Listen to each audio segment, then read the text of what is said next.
If you'd told me at 58, after decades of a life lived within the lines, I'd find myself teetering on the edge of something completely unforeseen, something ripped from the pages of a pulp novel, I would have choked on my morning coffee. But life, that relentless trickster, has a way of dealing out hands you never saw coming, especially when you think you've seen it all. This isn't a story I've whispered to anyone, maybe never will again. It's too tangled, too raw, too close to the bone. Yet here I sit, Manhattan skyline winking beyond my window, a glass of Pinot Grigio warming in my hand, the city's hum a low thrum against the evening's quiet, and I'm pulled back to that one weekend. The weekend that detonated everything I thought I knew. It was supposed to be just another visit. My nephew Danny had called, his voice buzzing with city static, asking if he could crash at my place for a few days. Escape the concrete jungle, he'd said. Bring friends, I'd offered, not giving it a second thought. When they showed up, I greeted them at the door, the automatic warmth switch flipping on. Danny was all familiar charm, bright grin, and that restless energy that always seemed to vibrate just beneath the surface. Behind him stood two men I hadn't met before. Jake, a tower of a man, all shadows and quiet intensity, like a brooding statue carved from granite. And Leo, sunshine personified, grin wide enough to split his face, laughter spilling out before he even spoke. The brownstone, usually echoing with the ghosts of my own footsteps, suddenly felt alive. Their voices, young and vibrant, filled the spaces long claimed by silence. I hadn't realized the ache of that silence until it was broken. As the weekend unfurled, I found myself drawn into their orbit. A strange sensation, like being pulled into a current I hadn't expected.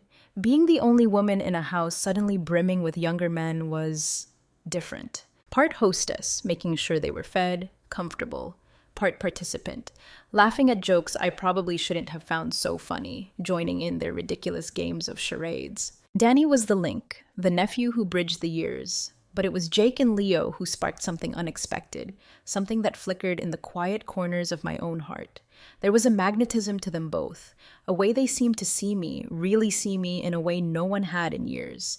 I caught Jake's glances, stolen moments when he thought I was looking away, his dark eyes lingering just a beat too long. I felt the brush of Leo's hand as he passed me a plate, a jolt of something electric that shot right up my arm, and my own heart, damn it, would kick into overdrive whenever I found myself alone with either of them. Harmless sparks, I told myself, fleeting attractions, nothing more. Then came Saturday night, the night the fuse blew. The day had been lazy, stretched out in the backyard, the afternoon sun warm on our skin, board games scattered across the living room rug. As dusk bled into evening, casting long shadows through the brownstone's windows, we migrated to the kitchen, the clatter of dishes and laughter filling the air as we prepped dinner. Danny, ever the social butterfly, decided a wine run was in order. Back in a flash, he announced, grabbing his keys and vanishing out the door. And then there were three. Just Jake, Leo, and me. The shift in the atmosphere was subtle, a tremor in the air, not dramatic, not at first. But something changed. A tension tightened, a thread pulled taut where it hadn't been before. We settled in the living room sipping wine, the conversation light, surface level about nothing and everything. But underneath there was an undercurrent, something unspoken, a hum of anticipation. "Sarah," Leo said suddenly, his voice slicing through the comfortable silence. "Can I ask you something?" I looked at him, that boyish grin replaced by a look I couldn't quite decipher, something more serious, more intense. "Of course," I said, setting my glass down on the coffee table, the clink sounding too loud in the sudden quiet. "How do you do it?" he asked, his gaze direct, unwavering. "Living here, all alone, doesn't it get lonely?" The question caught me off guard, a direct hit to a place I usually kept carefully guarded, but I answered honestly. "Sometimes," I admitted, the word hanging in the air, "but I've learned to find the cracks of light. My garden, my books, my painting. It's a quiet life, but it fits." Jake, who'd been silent, a brooding presence in the armchair, leaned forward. "You're an amazing woman, Sarah," he said, his voice deep, resonating in the suddenly small room. "I don't think I've ever met someone as strong and graceful as you." His words landed like a physical touch, stealing my breath. Heat flooded my cheeks, and I reached for my wine, taking a long swallow to steady myself. "You're too kind," I managed, trying to deflect the weight of his compliment, the intensity in his gaze. But Jake wasn't letting it go. I mean it, he insisted, his eyes locked on mine, holding me captive. You're incredible. The room went silent, the air thick, charged with something unspoken, something dangerous. I could feel Leo's gaze too, and when I glanced at him, I saw the same intensity mirrored in his eyes.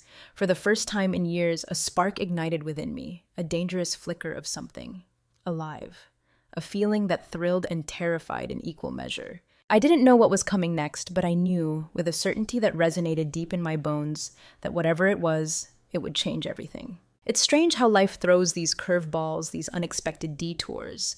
If you'd told me 10 years ago, as I was navigating the chaotic symphony of Richard's life, that I'd be spending my evenings in this quiet brownstone, just the silence for company, I'd have laughed.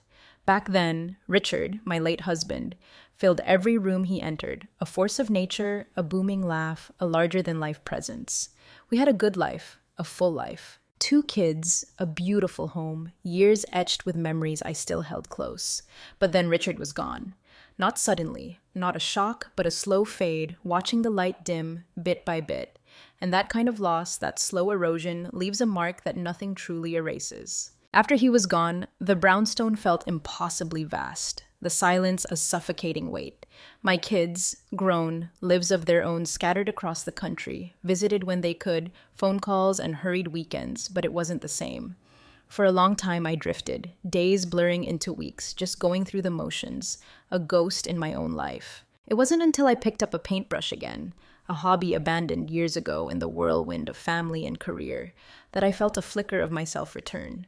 Painting became my anchor, my therapy, a way to process the grief, to find beauty in the world again, even when the world felt gray. It was during that time that Danny started visiting more often. Danny, my sister's son, but always more like my own. He'd spent chunks of his childhood here, tagging along with my kids, summer vacations and holidays filled with his infectious energy. Even as an adult, he stayed close. Calls, random drop-ins. "Just checking you're not turning into a recluse, Aunt Sarah," he'd say, grinning, handing me a bottle of wine, a bouquet of bodega flowers. His visits were a balm, a splash of color in the monochrome of my days. Danny had a way of lighting up a room, even when he himself was wrestling with whatever city-bred anxieties gnawed at him. His presence always left me feeling a little less alone. About a week before that weekend, the weekend that cracked everything open, Danny called, his voice hesitant. "Aunt Sarah, you wouldn't mind if I came to stay for a few days, would you?" "Of course," I said, no hesitation. "Great," he replied, relief flooding his voice. "And, would it be okay if I brought a couple of friends? They're good guys, I promise. Just need to get out of the city, you know?" I paused, just for a beat. It had been a long time since I'd had a full house. The idea of company, even Danny's city friends, was strangely appealing. "Bring whoever you like," I said, and hung up, already feeling a stirring of something I couldn't quite name. When they arrived, I was immediately struck by how different they were. Danny, a whirlwind of city energy, bounded through the door, a grin splitting his face. Behind him, Jake, a study in contrasts, tall and quiet, an air of seriousness that bordered on intimidating. His dark eyes seemed to absorb everything, and though he didn't say much at first, there was a depth there, a quiet intensity that was intriguing. Then there was Leo. If Jake was the storm cloud, Leo was pure sunshine. That grin, that easy laughter, instantly disarming. While Jake seemed content to observe, Leo jumped right in, grabbing bags, joking about how Danny had neglected to mention his aunt was this cool. "Well, Danny tends to exaggerate," I'd said, smiling, leading them upstairs to the guest rooms. The first day was easy, pleasant. Morning coffee on the back porch, the men sharing city stories, Danny, as always, holding court. But I noticed how Jake would occasionally interject, sharp, insightful comments that made you stop and think. Leo, on the other hand, kept the laughter bubbling with his quick wit, playful banter. By afternoon, we were in the backyard, weeding, trimming hedges, the warm sun on our faces, the light-hearted atmosphere turning work into something almost fun. "You've really got a little paradise here, Aunt Sarah," Leo said, wiping sweat from his brow. "I don't know how you do it." "It's a labor of love," I replied, smiling. "The garden has always been my happy place." Jake, working silently nearby, nodded in agreement. "It shows," he said, his voice quiet. "There's something peaceful about this place. I can see why Danny loves it here."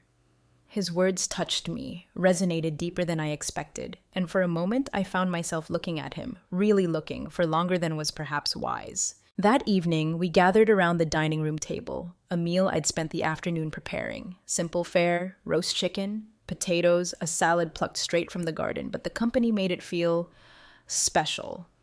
Talk flowed as easily as the wine, laughter echoing through the brownstone. Danny, naturally, was the life of the party, regaling us with tales of his misadventures in the city. "Tell them about the time you got stuck on that fire escape," Leo said, grinning, refilling his wine glass. "Oh, God, no," Danny groaned, burying his face in his hands. "Too good a story not to share," Leo insisted, and launched into a hilarious, exaggerated account of Danny's rooftop escapade.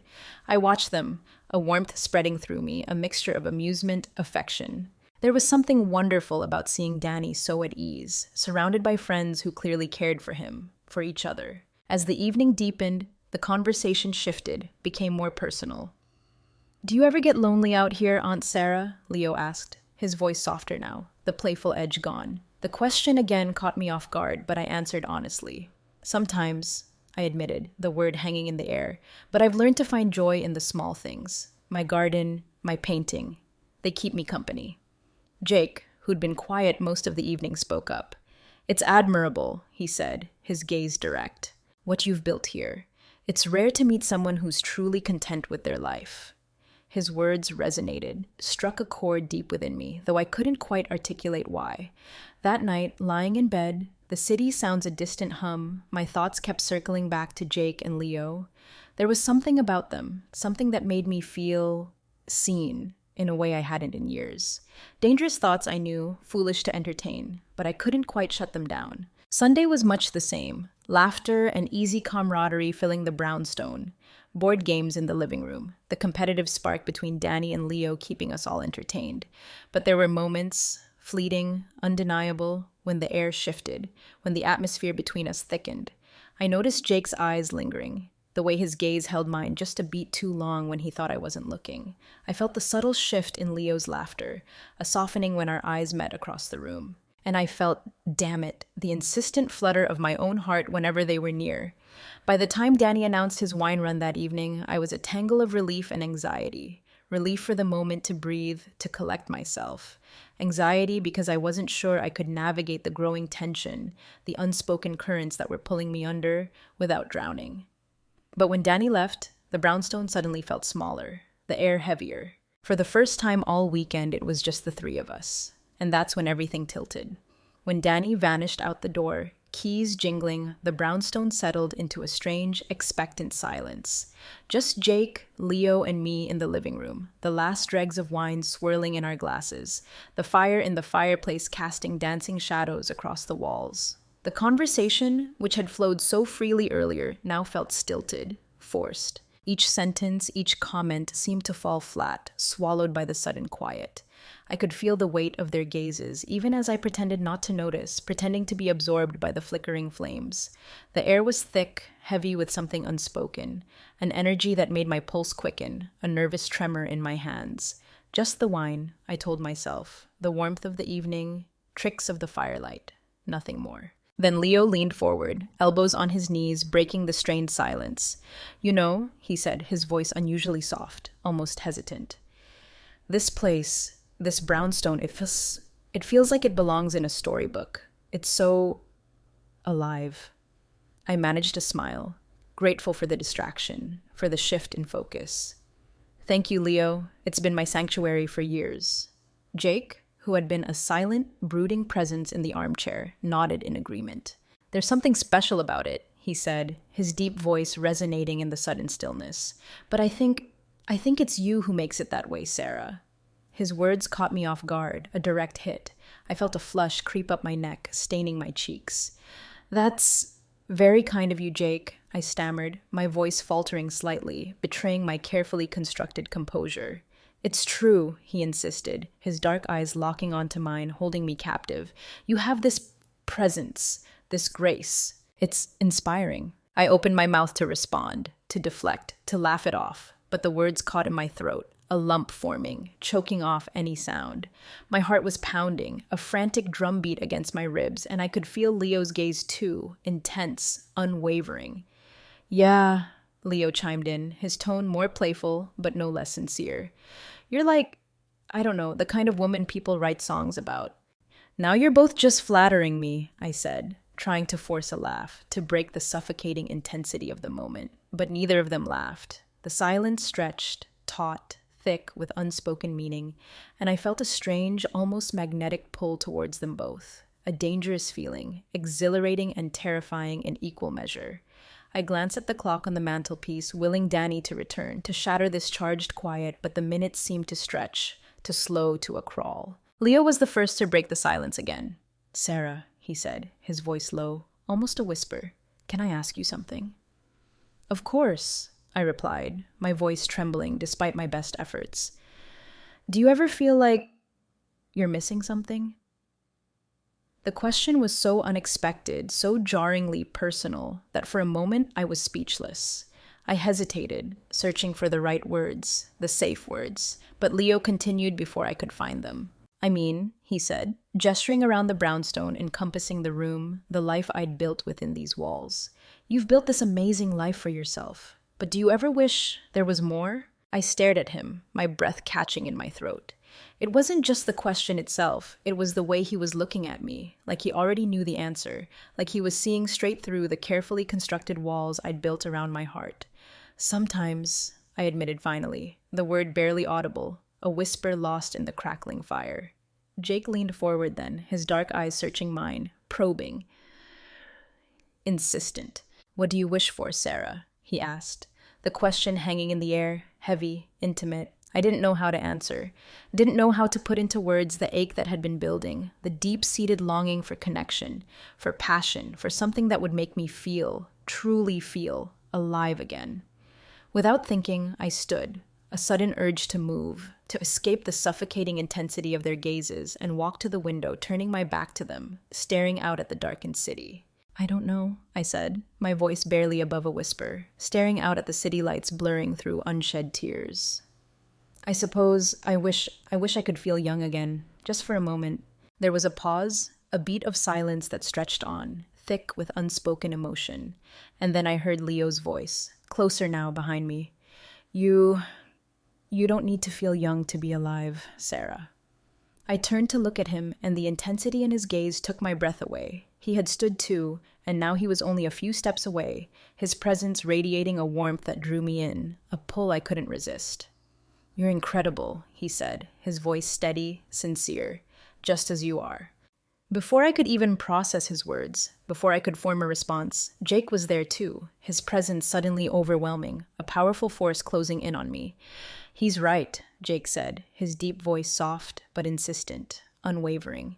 You don't see it, but we do. You're extraordinary. I felt frozen, rooted to the spot, my mind racing, a frantic denial screaming in my head. This wasn't happening. It couldn't be happening. And yet, the look in their eyes, the way they moved closer, the palpable energy that crackled between us made it impossible to deny.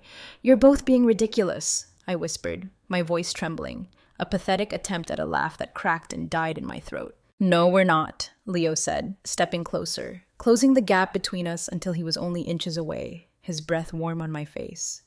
We mean every word. I turned to Jake, desperate for some reprieve, some grounding, but he was looking at me with the same intensity, the same unwavering gaze that seemed to see straight through to my soul. You deserve to feel wanted, Sarah, he said, his voice low, husky. I don't know who moved first. Maybe it was me, drawn in by an invisible force. Maybe it was them, closing in, responding to some unspoken signal. But suddenly, the distance vanished. Leo's lips found mine first, soft, tentative, a question whispered in a kiss, and then, as I leaned into him, responding to a need I hadn't dared acknowledge, the kiss deepened, became more insistent, more demanding. His kiss was warm, intoxicating, and for a moment, just a stolen, reckless moment, I forgot everything. Forgot Richard, forgot the years, forgot the carefully constructed walls, forgot everything but the feel of his lips on mine, the warmth of his body close to mine. And then Jake was there too, his hand on my waist, pulling me closer, and his lips replaced Leo's. Where Leo's kiss was gentle exploration, Jake's was commanding, possessive, a hunger that resonated deep within me, leaving me breathless, reeling. Time seemed to dissolve, to blur, as the three of us moved together, a tangled dance of touch and breath. Our hands found purchase, exploring, discovering. Kisses deepened, tongues danced, breaths mingled in the charged air. I felt like I was on fire, every nerve ending alight with sensation, a reawakening of senses I thought long dormant. For the first time in years, I felt alive. When it was over, when the storm subsided, we lay together on the living room floor, the room bathed in the soft, flickering glow of the dying fire, the city sounds a muffled hum beyond the windows. None of us spoke, the silence broken only by the ragged sound of our breathing, the crackling embers in the fireplace. I stared up at the ceiling, my mind a whirlwind of conflicting emotions, trying to process the impossible, the unbelievable. A part of me, a reckless, long-dormant part, felt exhilarated, free, unleashed. But another part, the part that still clung to the remnants of my carefully ordered life, felt a deep, gnawing guilt, a cold knot of dread tightening in my stomach. This can't happen again, I whispered finally, the words barely audible, lost in the stillness. Neither of them responded, but I could feel the weight of their gazes, heavy, unreadable in the dim light. When Danny returned a short while later, keys jingling, a 6-pack of craft beer clinking in a bag, we were back on the couch, glasses of wine in hand, the fire crackling merrily, the atmosphere light, almost too light, forced, strained, as though we were all trying too hard to overcompensate for the earthquake that had just ripped through the room. Danny, bless his oblivious heart, didn't seem to notice anything amiss, his cheerful chatter filling the space as he recounted his beer run, the quirky bodega owner he'd met, the street musician he'd passed. But I couldn't relax, couldn't breathe. Every glance from Jake or Leo felt loaded with unspoken meaning. Every shared breath felt charged with electricity. I felt like the walls were closing in, the carefully constructed facade of my life cracking under the strain. That night, lying in bed, sleep a distant, unattainable shore, I couldn't stop replaying the evening in my mind. Leo's soft touch, Jake's intense gaze, the feel of their lips on mine. It was too much, too overwhelming, too real. Mistake, I told myself, over and over, a moment of madness, fueled by wine, by loneliness, by the strange intimacy of the weekend. A lapse. It would never happen again. But deep down, a treacherous voice whispered, I wasn't so sure. The next morning, the weight of what had happened settled over me like a thick, suffocating fog. I lay in bed, staring at the ceiling, the events of the previous evening replaying on a loop in my mind. Each kiss, each touch, each whispered word burned into my memory.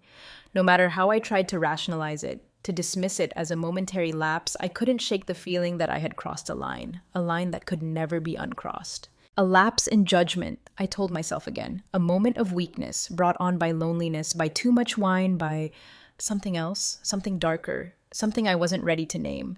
But the memory of their touches, their voices, their gazes, it was all still so vivid, so electric, that it made my chest tighten, my heart race. I had to face them. Finally, mustering every ounce of courage, I forced myself out of bed, showered, dressed, and descended the stairs. The brownstone was unusually quiet. Danny had already left for a morning run, his usual cheerful energy conspicuously absent. It was just the three of us again. I found Jake and Leo in the kitchen, sipping coffee, speaking in hushed tones. When I entered, they fell silent, their eyes flickering to me, expressions I couldn't quite read, a mixture of apprehension, anticipation, something else.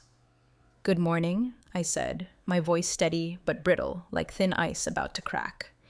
Morning, Sarah, Leo replied, his usual grin replaced by something softer, more tentative, more vulnerable.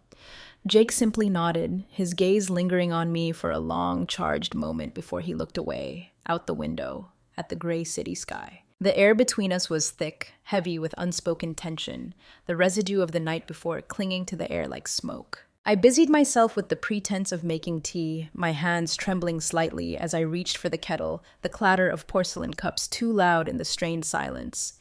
We should talk, Jake said suddenly, his deep voice breaking the oppressive quiet. I froze, my back to them, the kettle halfway to the stove. About last night? I said, finishing the thought for him, the words hanging in the air, heavy with unspoken weight. He nodded, his expression unreadable, a mask of stoicism. Leo shifted uncomfortably in his seat, his hands wrapped tightly around his coffee mug, knuckles white. "It was a mistake," I said firmly, turning to face them, forcing my voice to be strong, unwavering, even as my insides trembled. "We got caught up in the moment. It shouldn't have happened." Neither of them responded right away. The silence stretched on, heavy, oppressive, broken only by the low hum of the refrigerator. "I don't think it was a mistake," Leo said finally, his voice quiet but resolute, cutting through the strained silence. I stared at him, my heart pounding, a frantic drum against my ribs. "Leo," I started, a warning, a plea. "Sarah," he continued, his blue eyes earnest, searching mine, unwavering. "It wasn't planned," he said, the words tumbling out now, a rush of honesty. "It wasn't calculated, but it wasn't meaningless either, at least, not to me." My breath caught in my throat, a strangled gasp. I turned to Jake, desperate for some reprieve, some support, but he nodded, his dark gaze steady, unwavering. "He's right," Jake said, his voice firm. "It wasn't meaningless." The words hit me like a tidal wave washing over me, threatening to pull me under. For a moment, a dangerous, reckless moment, I wanted to believe them, to give in to the warmth, the connection, the unexpected spark of something real I had felt the night before. But the other part of me, the part rooted in logic, in reason, in the carefully constructed order of my life, knew that this couldn't continue. This was madness. This was impossible. "It doesn't matter," I said finally, my voice trembling, betraying my carefully constructed composure. "It can't happen again." The mention of again, of a future, however hypothetical, seemed to break whatever fragile spell had held us captive. A shadow of guilt flickered across Leo's face, a fleeting acknowledgement of Danny, of the tangled web we were weaving. "You're right," Jake said, his tone firm now, laced with a hint of regret, of resignation. "It can't happen again." Leo opened his mouth, as if to argue, to protest, to cling to the impossible, but Jake gave him a sharp, almost imperceptible look, a silent command that shut him down. I nodded, relief and sorrow washing over me in equal measure, a bittersweet cocktail of conflicting emotions. "Thank you," I said quietly, the word barely audible, lost in the unspoken weight of what we had just acknowledged, what we had just buried. The rest of the morning passed in a haze of awkward silences, forced small talk, the remnants of a shattered intimacy clinging to the air like dust. When Danny returned from his run, oblivious to the emotional earthquake that had just shaken the brownstone to its foundations, his cheerful chatter filled the space, a jarring contrast to the heavy silence that had preceded it. He recounted his route, the quirky streets he'd discovered, the dog he'd befriended in the park, his usual boundless energy a stark reminder of the chasm that now separated us. But I couldn't relax, couldn't breathe. Every glance from Leo, every accidental brush of Jake's hand felt loaded with meaning, with unspoken longing, with the weight of what we had just agreed to bury. I found myself retreating, pulling back more and more into myself, seeking refuge in the solitude of my studio, under the guise of working on a painting, a canvas that remained stubbornly blank. That evening, as we sat around the dining room table, the remnants of dinner cleared away, I noticed the subtle shifts in our dynamic, the almost imperceptible cracks in the facade of normalcy we were trying so desperately to maintain. Jake, who had been so stoic, so composed, now seemed more guarded, more withdrawn, his words carefully measured, his gaze averted. Leo, on the other hand, was quieter than usual, the easygoing demeanor replaced by something more subdued, more introspective, a flicker of sadness in his usually bright eyes.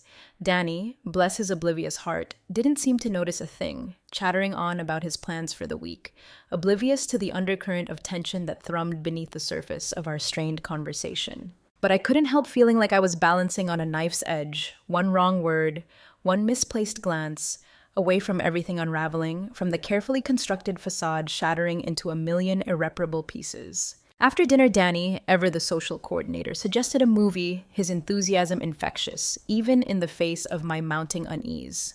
Hoping it would somehow lighten the mood, diffuse the suffocating tension, I agreed.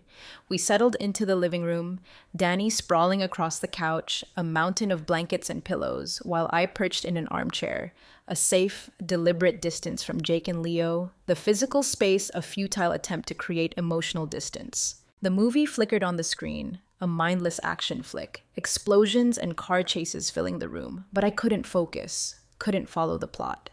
My mind was too busy replaying the night before, the kisses, the touches, the whispered words, the forbidden spark that had ignited and then been so abruptly extinguished. When the credits rolled, Danny yawned, stretched, declared he was off to bed, the long run having finally caught up with him. "Long run this morning," he said with a grin, oblivious to the emotional marathon we had all just run. "I'm beat. Good night, all." "Good night, Danny," I said, forcing a smile, a hollow imitation of my usual warmth. He disappeared down the hall, leaving the three of us alone again, the silence descending like a shroud. For a long, drawn-out moment, none of us spoke, the only sound the soft crackling of the dying fire, its warm light casting flickering shadows across the room, across our faces, across the unspoken chasm that now separated us. "I should go to bed too," I said finally, rising abruptly from my chair, the sudden movement a jarring break in the suffocating stillness. Leo stood as well, his expression conflicted, a mixture of longing and resignation. "Sarah," he started, his voice low, hesitant, reaching for something he knew he couldn't grasp. I shook my head, cutting him off, a silent plea for him to stop, to not say the words that would only make it harder, more impossible. "Good night, Leo," I said, my voice barely a whisper. Jake, silent, watchful, simply nodded, his dark eyes unreadable in the dim light. Without waiting for a response, I turned and walked to my room, closing the door behind me, shutting out the silence, shutting out the impossible, shutting out the longing that threatened to consume me. The next morning, the tension had become unbearable, a suffocating weight pressing down on me, making it hard to breathe, hard to function. I found myself actively avoiding both Jake and Leo, slipping out to the backyard to tend to the wilting roses whenever I heard their voices, retreating to my studio, feigning absorption in a painting that refused to take shape, but I couldn't avoid them forever. That afternoon, as I was pruning the rose bushes, their thorns a welcome distraction from the emotional pricks within, Jake approached me, his shadow falling across the sun-drenched garden path. "Sarah," he said, his voice soft but insistent, cutting through the quiet hum of the city beyond the brownstone walls. I straightened, my heart pounding a frantic rhythm against my ribs, and turned to face him, bracing myself for the inevitable, for the words I didn't want to hear, but knew were coming. "Jake," I said, my voice carefully neutral, a mask of composure I was far from feeling. I just wanted to say," he hesitated, his dark eyes searching mine, probing, sincere. "I'm sorry if we made you uncomfortable." I swallowed hard, the sincerity in his voice disarming, cutting through the carefully constructed defenses I had erected around my heart. "It's not about being uncomfortable," I said, the words coming out stronger than I expected, laced with a weariness that surprised even me. "It's about doing what's right." He nodded, his expression solemn, understanding. "I understand. And for what it's worth," he continued, his voice dropping to a near whisper, his gaze intense, unwavering, "I respect you, Sarah, more than you know." His words, simple, direct, unexpectedly tender, brought a lump to my throat, a sudden rush of emotion that threatened to overwhelm me, but I managed a small, fragile smile, a crack in the dam of my carefully constructed composure. "Thank you, Jake." That evening, as dusk began to settle over the city, painting the sky in hues of bruised purple and fading gold, Leo approached me as well, finding me on the back porch, staring out at the darkening garden, the city lights twinkling in the distance like fallen stars. "Sarah," he began, his voice hesitant, uncertain, a stark contrast to his usual confident tone. "I feel like I need to say something."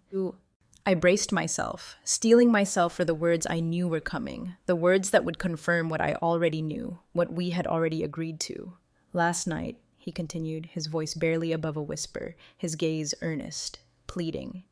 "It wasn't just a moment for me. It meant something." I closed my eyes, a wave of conflicting emotions washing over me, his words both thrilling and devastating, a confirmation of the dangerous spark that had ignited between us, and a painful reminder of the impossible chasm that separated us. "Leo," I started, my voice trembling, a plea for him to stop, to not say the words that would only make it harder, more painful. "Sarah," he interrupted, his tone gentle, insistent, unwavering. "You don't have to say anything. I just wanted you to know." By the time Danny announced they would be leaving the next morning, the city beckoning them back to its chaotic embrace, I felt a strange mixture of relief and heartbreak, a tangled knot of conflicting emotions twisting in my gut. The weekend had been a whirlwind, a storm of unexpected emotions, and I wasn't sure how to move forward, how to piece together the fragments of my life after the tremor. As they packed their bags, the sounds of their city-bred chaos echoing through the brownstone, I busied myself in the kitchen, avoiding the inevitable goodbyes, the finality of their departure. But when they were ready to leave, when the moment of farewell arrived, both Jake and Leo each took a moment to speak with me privately, their words a final, lingering echo of the weekend's impossible intimacy. Jake was the first, his dark eyes filled with something I couldn't quite place, a mixture of respect, regret, and something more. "Take care of yourself, Sarah," he said, his voice steady but soft, the words carrying a weight that belied their simplicity. "You're an incredible woman." Leo followed, his usual grin replaced by something more serious, more somber, his blue eyes reflecting a depth I hadn't seen before. "I hope you know how special you are," he said, his voice earnest, sincere.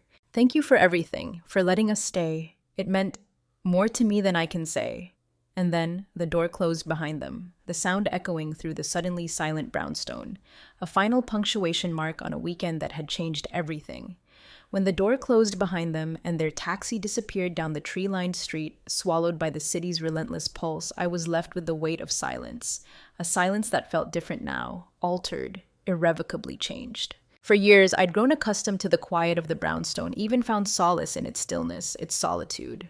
But that day, the silence felt different, hollow, suffocating, as though it was pressing down on me, demanding answers to questions I wasn't ready to face, forcing me to confront the echoes of a weekend that had cracked open something within me I thought long dormant. I tried to busy myself, to fill the void with mundane tasks, chores that offered a temporary distraction from the swirling chaos within. I cleaned the kitchen, straightened the living room, wandered aimlessly through the backyard, tending to the roses, their vibrant blooms a stark contrast to the grayness that had settled over my own heart. But no amount of sweeping, no amount of pruning could erase the memories of the weekend, the lingering scent of their presence that seemed to cling to the air, to the very walls of the brownstone. It wasn't just the physicality of what had happened that lingered, the stolen kisses, the fleeting touches. It was the emotions, the unspoken longings, the sudden, unexpected spark of connection that had ignited in the quiet corners of my life. The intensity in Jake's eyes, the tenderness in Leo's voice, the way they had both made me feel, for the first time in years, like a woman again. Not just a widow, not just an aging aunt, but a woman, seen, desired, valued. It was intoxicating, terrifying, liberating all at once. That evening, as the sun set over the city, painting the sky in hues of gold and crimson, a breathtaking spectacle I usually found solace in, I poured myself a glass of wine, the familiar ritual offering little comfort. I sat on the back porch, the garden, usually a source of peace, feeling distant, unfamiliar, the vibrant blooms muted in the dimming light. I stared out at the city skyline, the glittering lights winking like distant promises, and tried to make sense of the tangled mess of emotions churning within me. Was it guilt, regret, or was it something deeper, something more profound, something I wasn't yet ready to name, to acknowledge, even to myself? I thought about Jake, his steady gaze, his quiet intensity, the way he seemed to see through me, peeling back the layers of carefully constructed defenses I had erected around myself, exposing the vulnerabilities I had tried so hard to hide. And then there was Leo, with his boyish charm, his disarming warmth, his infectious laughter, the way he had made me feel alive, vibrant, as though the years hadn't dulled my spirit as much as I had feared. But it wasn't just about them, about Jake and Leo, about the unexpected spark that had ignited between us. It was about me. For the first time in years, I had felt something more than the quiet monotony of my day-to-day life, more than the gentle hum of grief that had become my constant companion. I had felt wanted, seen, valued, not for what I had lost, not for what I could provide, but for who I was, for the woman I still was, buried beneath layers of loss and loneliness. And that realization, that unexpected awakening, was as liberating as it was terrifying, as exhilarating as it was devastating. The days that followed were a blur of conflicting emotions, a tumultuous sea of uncertainty. I tried to lose myself in my painting, to find solace in the familiar rhythm of brushstrokes on canvas. But every canvas I touched seemed to reflect the chaos inside me, swirling colors, jagged lines, no clear focus, no discernible direction. My friends, sensing the shift, the subtle change in my work, noticed the darkness creeping into my canvases, the raw emotion bleeding through the paint. "Your paintings are so raw," one of them said during a visit to my studio, her voice hesitant, uncertain. "It's like you're working through something." "I suppose I am," I replied, offering a vague smile, a carefully constructed deflection. A week after they left, a text message appeared on my phone screen, Leo's name flashing across the display. "Sarah, just wanted to check in, see how you're doing. I know the weekend was a lot, but I hope you're okay. Thank you again for letting us stay. It meant more to me than I can say." Reading his words, a pang of something I couldn't quite define, a mixture of gratitude, sadness, longing, pierced through the carefully constructed walls I had tried to rebuild. I didn't reply right away, the words catching in my throat, unsure of what to say, how to respond to a man who had stirred feelings in me I thought long dormant, feelings I wasn't sure I was ready to acknowledge, let alone articulate. But later that night, after staring at my phone for what felt like hours, the city lights winking mockingly through my window, I typed out a response, my fingers trembling slightly as I tapped out the words. "Leo, thank you for your message. I'm doing well. All things considered, I hope you and Jake are both settling back into city life. Take care of yourself." It was short, polite, impersonal, the safest, most distant response I could manage, a carefully constructed wall of words designed to keep him at bay, to keep myself safe. The next day, a package arrived in the mail, a small brown box, addressed in Jake's distinctive, angular handwriting. When I opened it, my heart skipped a beat. Inside, nestled in tissue paper, was a book, an old leather-bound volume of poetry, its pages yellowed with age, its spine cracked and worn. Inside the front cover, a note, written in Jake's careful, precise handwriting. "Sarah, I saw this and thought of you. I hope you find as much beauty in these words as I do. Thank you for everything." His gesture, thoughtful, unexpected, almost painfully tender, brought a lump to my throat, tears pricking at the corners of my eyes. I ran my fingers over the embossed title, the worn leather, feeling a sudden, overwhelming wave of emotion wash over me. They hadn't forgotten me, even as I tried to forget them. Weeks turned into months, the seasons shifting, the city transforming around me. Slowly, imperceptibly, life began to return to its familiar rhythm, the sharp edges of grief softening, the constant ache easing into a dull throb.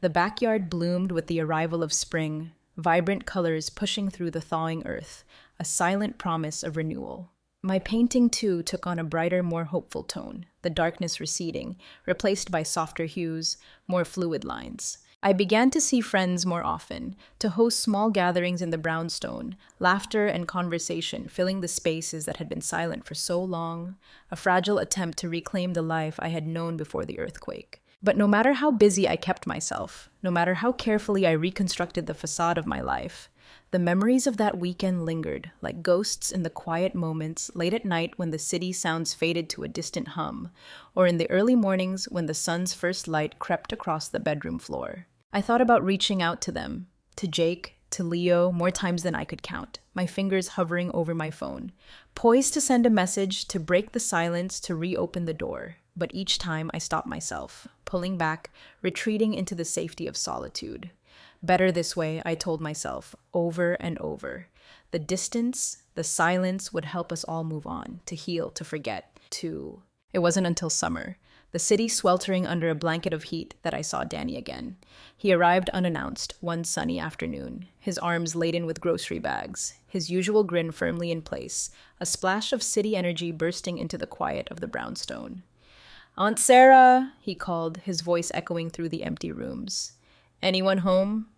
I greeted him with a hug, relief washing over me, grateful for the distraction, for the familiar comfort of his presence. We spent the afternoon cooking together, the clatter of pots and pans, the aroma of herbs and spices, Danny's cheerful chatter filling the space as we prepared a meal from the bounty of the summer garden, tomatoes bursting with flavor, basil fragrant and green. But as we sat down to eat, on the back porch, the city skyline shimmering in the heat haze, Danny grew quiet, his brow furrowed in thought, a shadow passing over his usual sunny disposition. "Is everything okay?" I asked, setting my fork down, my unease growing. He hesitated, picking at his salad, avoiding my gaze. Then finally he nodded, a slow, deliberate movement. "Yeah, I've been meaning to thank you." "Thank me?" I asked, confused. "For what?" "For being there for Jake and Leo," he said, his voice low, hesitant, still avoiding my eyes. They both said how much that weekend meant to them. I think it really helped them in ways they didn't expect.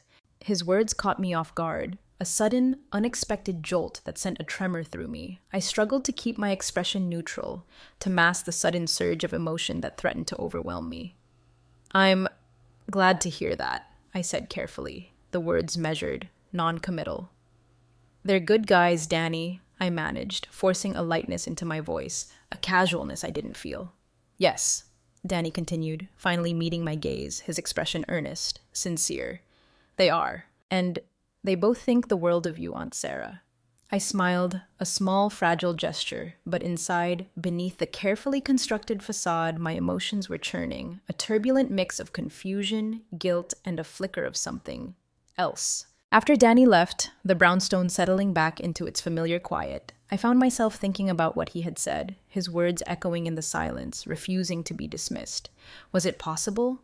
Was it possible that I had helped them even as I wrestled with my own guilt, my own confusion, my own carefully constructed defenses?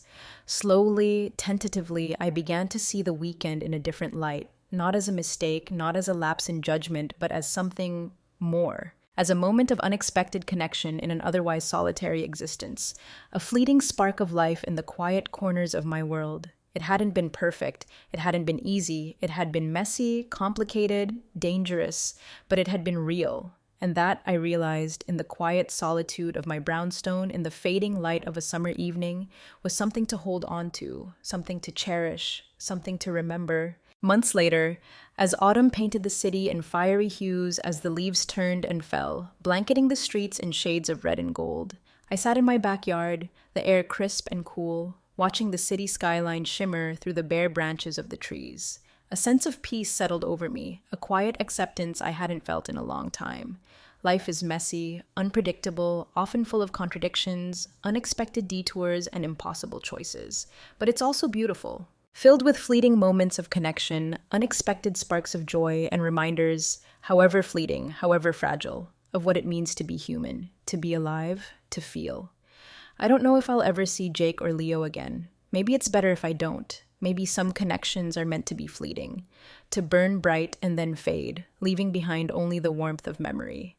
But I'll always carry the memory of that weekend with me, a secret whispered in the quiet corners of my heart. Not as a source of regret, not as a reminder of what could have been, but as a reminder that even in the quietest corners of life, even in the most unexpected moments, there's still room for unexpected joy, for unexpected connection, for the unpredictable, messy, beautiful dance of life.